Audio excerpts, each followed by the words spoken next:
On February 2026, Hilary Duff sat down on the Call Her Daddy podcast and addressed something she had avoided for months, the so-called toxic mom group narrative that had been circulating in Hollywood circles. She didn't yell, she didn't accuse, she simply said she felt really sad and used by the timing of the accusation.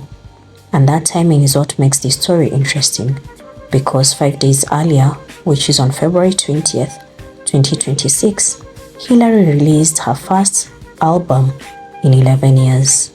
This is not coincidence territory. This is career territory.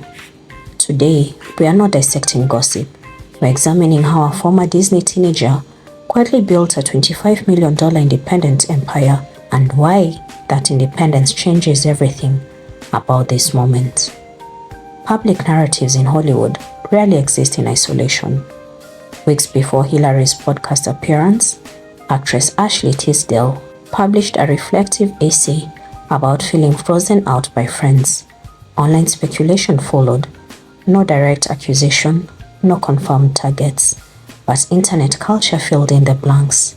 Hilary chose silence until now, and what she communicated wasn't drama, it was disappointment.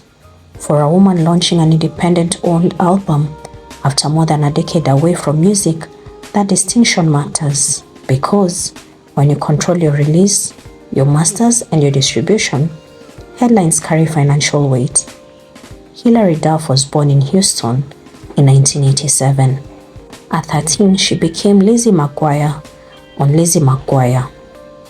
The role didn't just create a character, it created a global brand.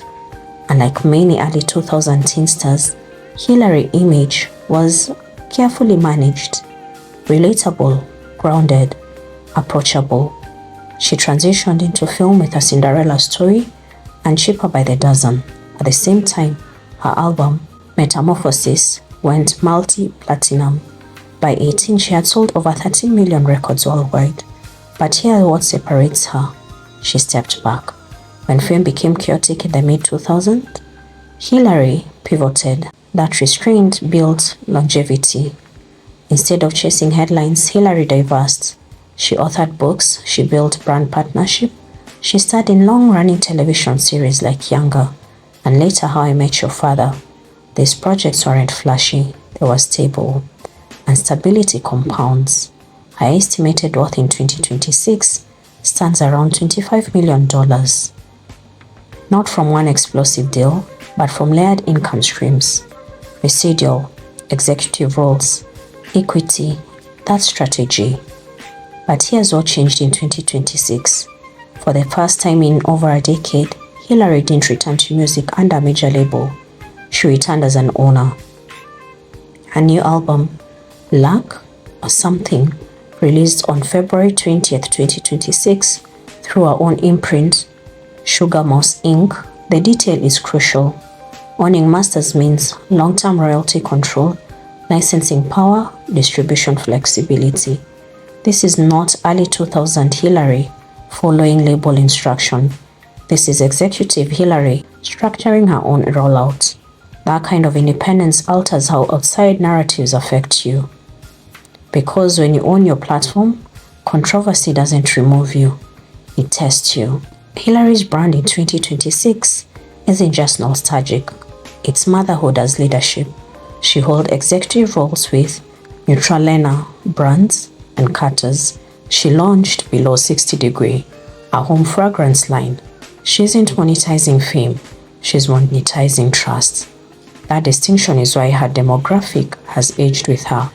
Her audience now include parents, professional and long-time fans in their 30s and 40s. And that's audience values consistency. Her husband, musician Matthew Coma, publicly defended her during the recent speculation. But notice something. Hilary didn't escalate. She addressed the situation once, calmly, and on Call Her Daddy. The approach signaled control. In earlier eras of celebrity culture, silence was weakness. In 2026, silence is leverage. Later this year, Hilary is set to launch Lucky Me World Tour. It's her first major tour cycle in over a decade. That matters because touring under your own imprint means higher margins, creative control, direct fan monetization. This isn't a nostalgic reunion run, it's a structured relaunch. Hilary Duff's career has one consistent theme: strategic retreat. When things peak, she recalibrates. When narratives intensify, she stabilizes.